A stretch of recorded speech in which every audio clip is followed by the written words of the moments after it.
Ano lang to si Sir. Ang kaso nito, ulitin ko lang, baka mga bagong panood kayo, ankylosing spondylitis ang kaso nito. Maintenance na lang to. Ngayon, bumalik ulit si Sir. Kamusta naman, Sir? Yung mga fast, ano mo? Mas okay na siya. Okay. Kasi mo na yung pumunta ko dito.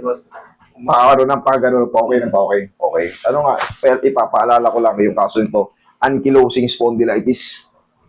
Hindi na yun nakakaganon dati si Sir. Tsaka, hirap yan sa mga paghiga, pagtayo. Alam niyo naman yung ibig sabihin, i-research yung ankylosing spondylitis.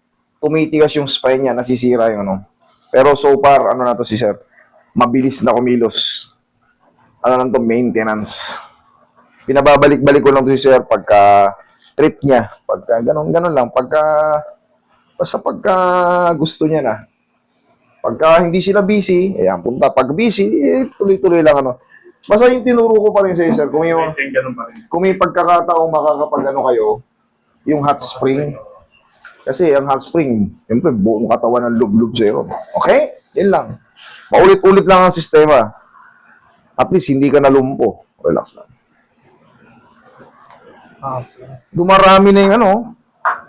Dumarami na yung dati hindi mo mapihit yun. Para robot.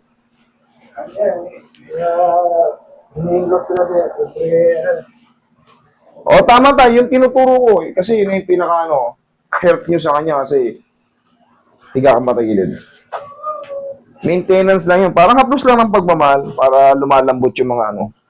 Medyo naging severe kasi ito si Sir eh. Kaya kailangan natin ng pectus eh. Relax lang. Kabilang side.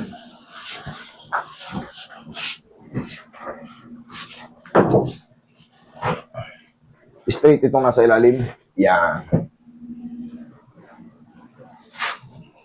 Relax lang. Ay, pinapalagatok yan. Yan, iniinat natin para yung mga joint-joint niya. Yung kaya tinuturo ko kayo rin ganun. Yan din yun. Pero siyempre, iba pa rin yung may timing. Iba pa rin yung may knowledge. May mga posisyong ano. May mga posisyong katulad niya. May pectus. Iniiba-iba ko yung ano. Iniiba-iba ko yung patama. O sakali, yan o. Yan, may mga gumagalaw dyan. Malaking bagay yan. Tihaya. Tapos, ang mahalaga rito yung traction. Yung hatak. Yung hatak, hindi basta-basta hatak lang. No? Hindi pwede, kasi sino pa tayo, malumpo ka ron. Yan, yung mga ganyan. Hindi malagatok, no? Eh, syempre, pagka marunong, hindi pwedeng hatak na hatak kasi mayroong mga inaalalayan dyan na pa. Hindi ang tawag nga mga compensation, mako-compensate yung ibang parts. Tama, napakaliksi nito. Dati ba nakakaya niya mga ganyan? Yung mga liksi ng ano? Unang-unang ano nyo rito.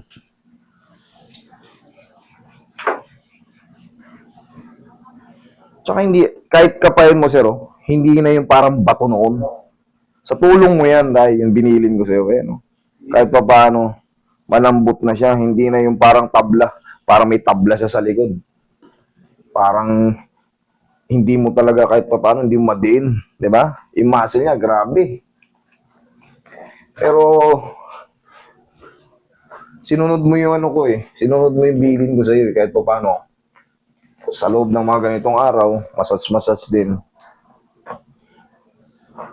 Malaking bagay yun.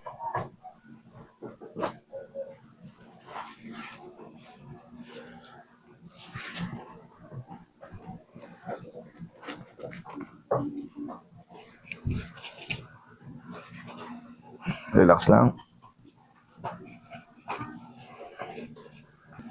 Okay ka lang dyan, bossing? Okay lang. Okay, sige. Ankylosing.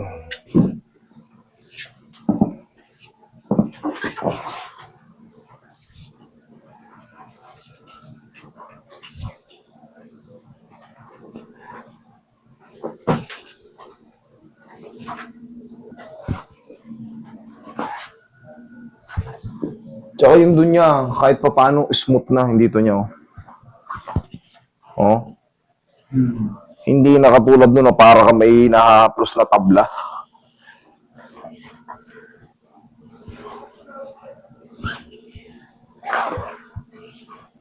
Tsaka tingnan mo yung naging resulta nung naglublob kayo. Sabi niya, mas gumaan ang pakiramdam niya.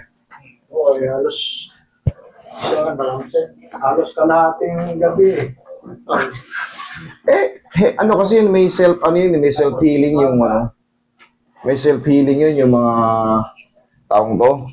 Hot spring, yung natural hot spring ha. Huwag yung hinahat na ano, mandraya, yung pinakukuluan, okay. Inhale. Exhale. Ayan oh. Sarap yun, diyan ka lang. Lumalagatok.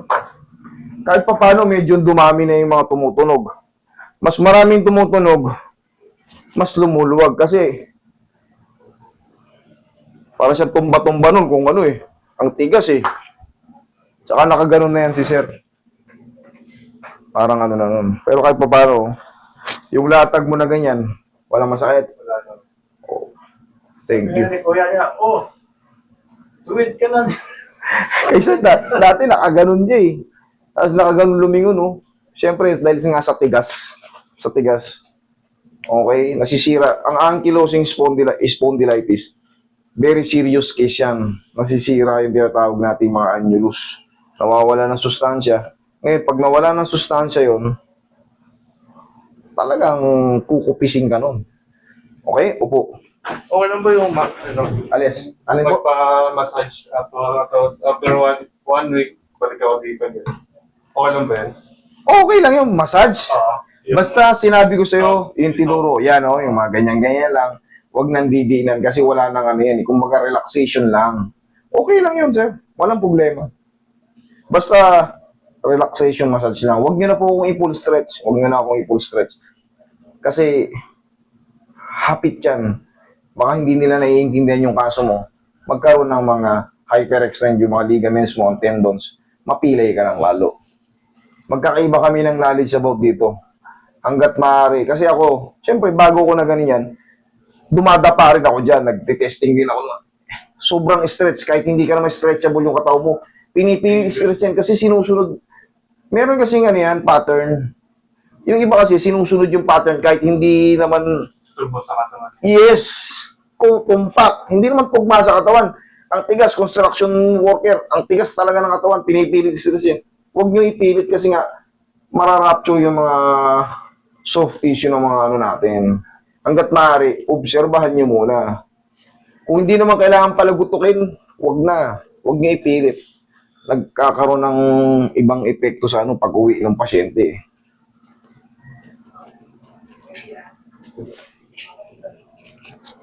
Hindi lahat ina-apply.